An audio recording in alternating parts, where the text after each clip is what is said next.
Debate it is former campaign regional field director for Obama, Robin Biro, and from the Independent Women's Forum, Inez Stepman. Thank you both for joining us this morning.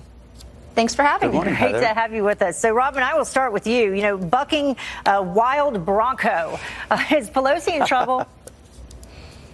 I don't think so. And the reason I'm saying that is because when she ran for speaker, she pledged that she would only keep this position for 4 years. I believe that she's safe right now, and she's trying to slow roll the talk right now on impeachment because she knows it's a non-starter. It won't it has no chance of passing in the Senate, and it would really give Donald Trump the wind at his back to get reelected. So, and she's smart enough to know that. So that's why she's trying to rein my party in, and I think she's doing a pretty good job right now, But, Heather. you know, if you take a look at these polls, Inez, Democrats seem to disagree, though. When you ask, should President Trump be impeached, Democrats overwhelmingly, 72% say yes, but then Republicans overwhelmingly, 87% say no. What's interesting there, though, if you look at the independents, almost evenly split, but yet leading with 45% who say no. Right, and 53% of Americans overall say that it's time for Democrats to move on from these investigations. Support for impeachment hovers somewhere in the 30s, maybe breaking 40%. Pelosi knows this. She looks at these numbers, and she's just going to have to walk that tightrope between the reality of those numbers and where Americans are right now, and then, of course, the reality of the Senate and her own party, her own caucus, which is pushing for impeachment, even though she knows that's not necessarily the best way forward for the Democratic Party in 2020. Yeah, so Robin, take a look at this. These are the lawmakers that are calling for impeachment. So basically, is she, though, trying to maybe walk that fine line to make both groups happy?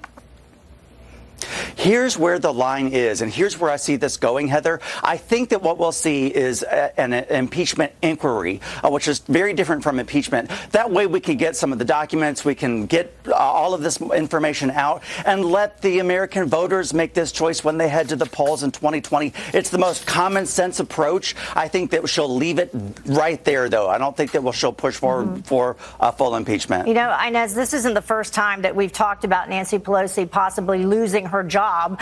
You know, this time around, though, how does she fix what clearly is a fractured party at this point? Look, Nancy Pelosi has been around since 2007 as Speaker and Minority Leader. She's a wily politician. She knows where the Democratic Party is. She knows where her caucus is. I mean, look, I'm from the Bay Area. I've been hearing about Nancy Pelosi for a long time. I don't think she's going to lose control of this. If she has to go into impeachment hearings in order to satisfy her caucus and keep her job, she will. That will not necessarily be good for the Democratic Party in 2020. I think she knows that. That's why she's slow walking this. But if she has to do it to keep her job, she will do what she has to do to remain in political power in her party. Yeah, well, she knows what happened with Bill Clinton when Republicans went down that road, Robin. Oh, you better believe it. And I loved the interview with Senator Graham, since you led with that in the segment, about specifically that with Bill Clinton's impeachment. So she knows how this would go. Bill Clinton, of course, got reelected from that impeachment. And we don't want to see that on my side of the aisle for this president. Inez, so do Republicans win if Democrats go down this road?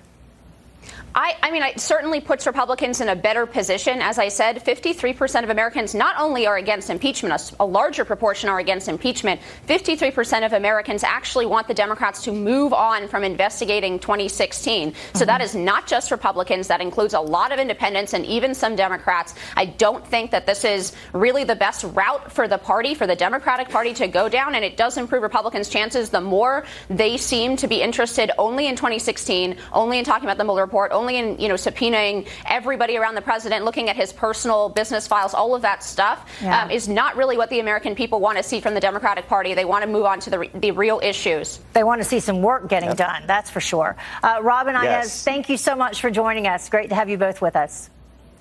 Thank you, Heather. Have a good day.